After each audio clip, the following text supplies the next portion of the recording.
NewYorkSteelo here with a quick update of my soon-to-be wall-to-wall reef tank. I've added 2 new corals. One I purchased, the other one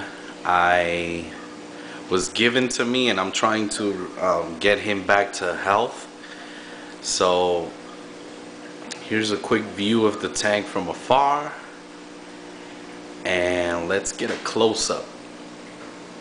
Take a look at some of these corals. Now, the first one I want to touch up is the Montipora capricornis. As you can see, he is fully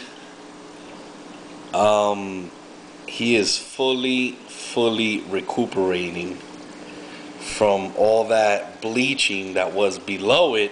And in the center, you can see there's a white rim around, meaning that the coral is actually going to take shape going upwards in the center. Another coral which some of you guys know from watching my previous videos is the cold coral. I've gone ahead and put him here. I'll probably put him in another spot, but you can see he is fully attached to the rock, no longer has a rubber band, and is opened very nicely.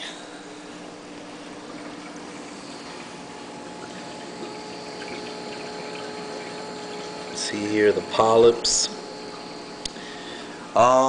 Also, another change to my system was the fact that I removed the green carpet anemone that was placed here.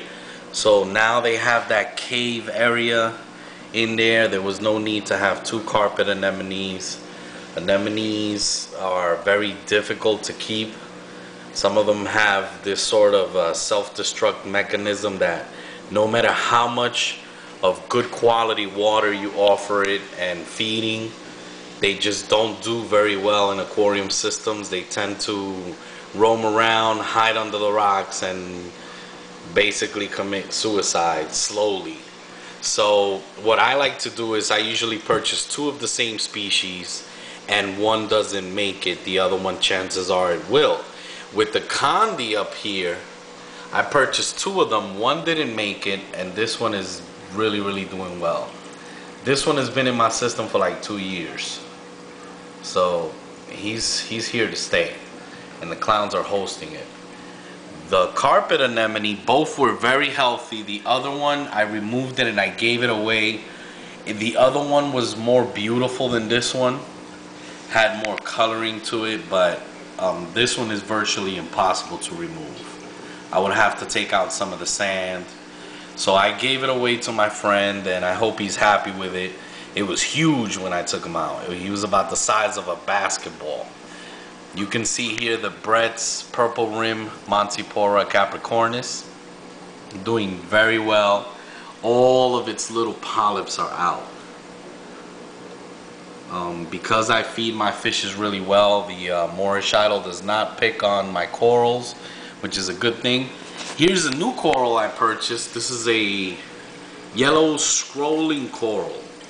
Now, this particular coral, I purchased it, but beneath it is sort of like a cave type structure, and this coral was full of these little red bugs, which are not good for systems. So what I did was that I gave it a freshwater dip several times in tap water, and the coral actually turned brown but did not lose all of its color, but it did lose some of the yellowing. But because my water parameters are so good, within 3 or 4 days that this coral has been in there, it's actually regained its yellow color. So this is another SPS I have. That's not its permanent position. I have to get some more corals to get the permanent position. Here is my peach hammer coral.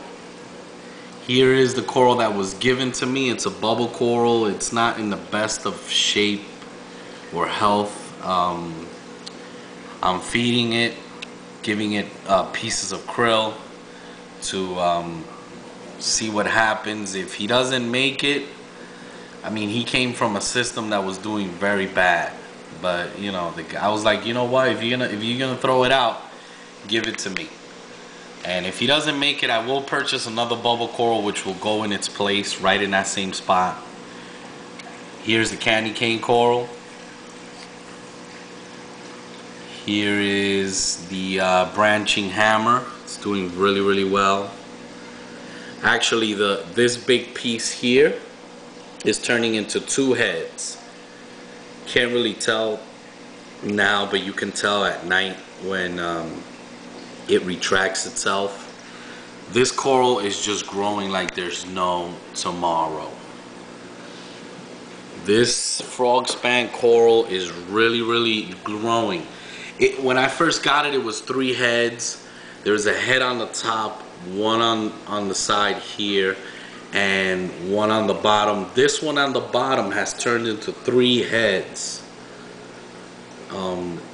Can't really see it when it's open. Maybe I'll do a video. Here are my zoanthids. I have watermelons and dragon's eye zoanthids. This toadstool is doing really well. As you can see, for those of you who have seen my previous videos, this coral grows really rapidly. This is the pulsating xenia. You can see it's a lot bigger than when I first purchased it, and it's going to continue to grow until I have to frag it and give away some of the pieces. Also, up here is the other piece of the Montipora orange red Capricorn. As you can see, it is no longer white. It is taking the orange red color. It's doing very well. And of course, the Christmas tree rock, also doing very well. So this is just a quick update of my reef system. I have 3 videos I want to do, and so stay tuned. For those of you who have subscribed to me, stay tuned to these videos, because these next videos are going to be very informative. One of them is going to be on pH problems and solutions. I've gone ahead and fixed my pH problem. As you can see here on my Reef Keeper Light, the pH is now indicating that it's 8.34. I don't let it go any lower than 8.2, but I'm going to be discussing pH problems and solutions. I'm also going to be discussing nitrates problems and solutions. And last but not least, I'm going to be discussing phosphates problems and solutions. I'm going to do that phosphate video in a 2-part video. Because I've added new animals to the tank, I am getting a 0.25 reading of phosphates, which is basically the reason why there's actually some brown algae growing on the sand bed, because the phosphate is actually binding to the sand bed. So I'm gonna be discussing phosphates in detail, and I'm also gonna do a second part of the video where I'm going to be installing a phosphate reactor and some phosphate media to show you guys how you can solve these issues. Other than that, the tank is doing beautifully. I'm really happy with the progress. I still have to get another 10-15 different types SPS corals, and stay tuned for my next videos. Big shout out to my subscribers. Enjoy your reefing. Peace.